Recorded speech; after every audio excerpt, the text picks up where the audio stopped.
Assalamualaikum warahmatullahi wabarakatuh. Perkenalkan, nama saya Indah Susanti dengan NIM 195100163 dari kelas B2 Prodi Pendidikan Matematika. Di sini saya akan menjelaskan mengenai network planning. Pengertian. Kita mulai dari pengertian network planning. Network planning adalah satu model yang digunakan dalam suatu penyelenggaraan proyek yang produknya adalah informasi mengenai kegiatan-kegiatan yang ada dalam network diagram proyek yang bersangkutan. Informasi tersebut mengenai sumber daya yang digunakan oleh kegiatan yang bersangkutan dan informasi mengenai jadwal pelaksanaannya pada prinsipnya. Ada pula pengertian lain dari network planning, yaitu hubungan ketergantungan antara bagian-bagian pekerjaan atau variabel yang digambarkan atau divisualkan dalam diagram network. Dengan demikian, diketahui bagian-bagian pekerjaan mana yang harus diketahui. Bila perlu dilakukan lembur, pekerjaan mana yang harus menunggu selesainya pekerjaan yang lain. Pekerjaan mana yang tidak perlu tergesa-gesa sehingga alat dan orang dapat digeser ke tempat lain demi mencapai efisiensi. Lanjut, berikutnya ada sejarah dari network planning. Sejarah penggunaan network planning yang pertama, pada tahun 1957, US Navy merencanakan peluru kendali 400 kontraktor. Pengendalian menggunakan network planning disusun oleh Boas, Allen, dan Hamilton tahun 1957. Kemudian, pada tahun 1958, perusahaan bahan kimia DuPont Company USA pemecahan kesulitan menggunakan network planning. Yang ketiga, pada tahun 1969, dasar-dasar NP semula digunakan pada bidang PUTL atau pekerjaan umum tenaga listrik. Kemudian masuk pada bidang ekonomi di bidang kontrol perusahaan. Yang keempat, pada tahun 1970 dipelopori oleh Insinyur Sutami masuk di Indonesia bersama penggunaan komputer di Departemen PUTL. Yang kelima, pada tahun 1971 dosen-dosen ilmu ADM negara se-Indonesia menyelenggarakan penataran. Nah, yang keenam, pada tahun 1975 network planning mulai masuk di kurikulum jurusan ADM negara Fakultas Sospol UGM. Lanjut, yang berikutnya ada pula metode network planning. Yang pertama, terdapat beberapa teknik atau metode yang digunakan dalam menuliskan network planning, yaitu sebagai berikut. Yang pertama ada metode diagram grafik atau chart method diagram, digunakan untuk perencanaan dan pengendalian proyek dalam bentuk diagram grafik.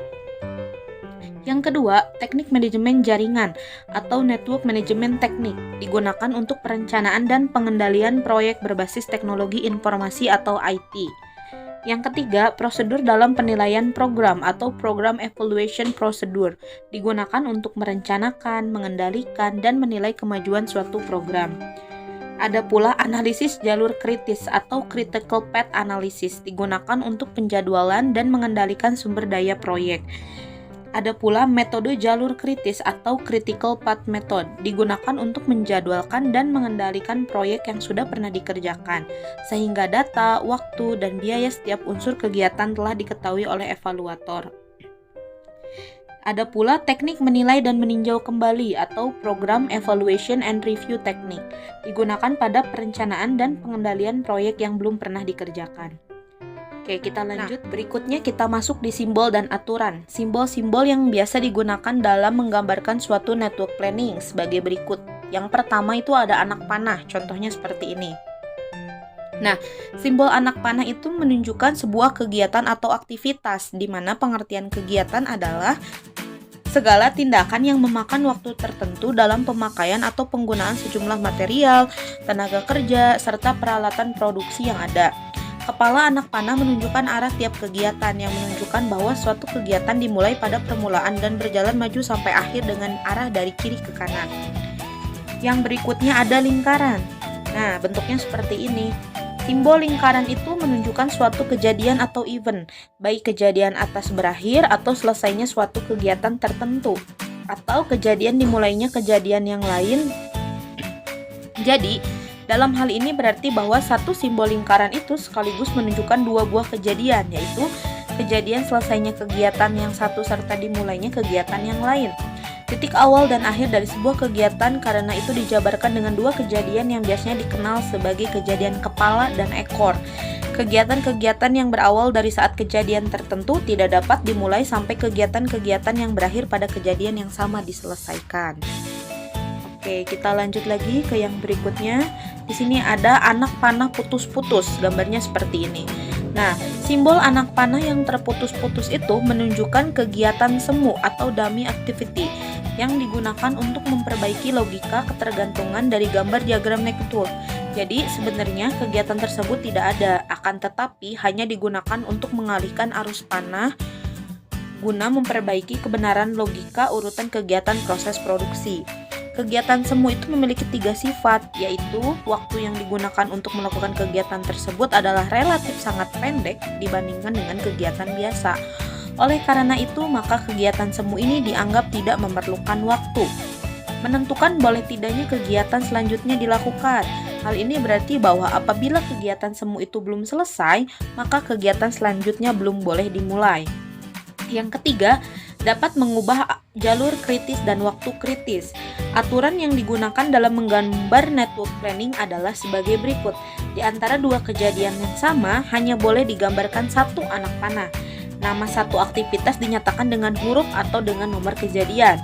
Kemudian, aktivitas harus mengalir dari kejadian bernomor rendah ke kejadian bernomor tinggi.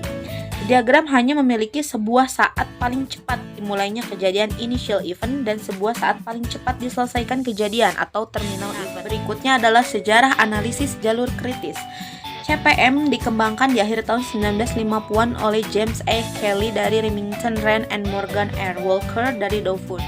Mereka berusaha mencari jalan untuk mengurangi biaya yang terkait dengan penghentian dan pembukaan kembali pabrik karena penjadwalan yang tidak efisien.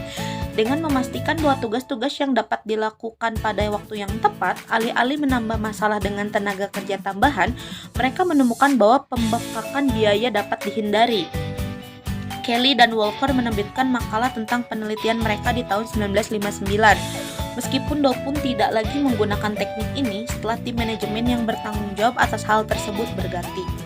Pada waktu itu juga, Al Ash dan bos Alan Hamilton mengembangkan teknik yang serupa, yaitu PERT, atau Program Evaluation and Review Technique, yang melahirkan istilah alur penentu. Faktanya, analisis alur penentu berasal dari beberapa teknik Dauphin sejak awal 1940-an, yang turut berkontribusi terhadap kesuksesan proyek Manhattan. Nah, meski minat Dauphin dalam metode jalur kritis telah memudar di awal tahun 1960-an, beberapa perusahaan lain mulai menggunakannya untuk mengawasi proyek-proyek besar, termasuk Maury Associates dan Catley Construction. Pada awalnya, akses ke komputer mainframe yang berukuran raksasa spesialis diperlukan untuk menggunakan CPM. Akibatnya, biaya dalam contoh jalur kritis dalam manajemen proyek menjadi penghambat masuk yang signifikan. Namun demikian telah revolusi VC dan inovasi dalam perangkat keras atau perangkat lunak komputer memungkinkan manajemen jadwal pada komputer desktop standar penggunaan jalur kritis menjadi lebih tersebar. Nah, sekarang bagaimana cara kerja jalur kritis dalam manajemen proyek? Tahapan yang pertama dari metode jalur kritis memiliki 4 langkah dasar. Yang pertama, membuat daftar semua tugas atau aktivitas. Yang kedua, menghitung durasi setiap tugas. Yang ketiga, menentukan definisi tugas. Dan yang keempat, mencatat tahap pencapaian proyek. Nah, terakhir Anda harus mencatat tahap pencapaian penting proyek atau hasil dari pekerjaan proyek. Setelah Anda mengumpulkan semua data ini, Anda harus membangun model untuk memvisualisasikan aktivitas proyek.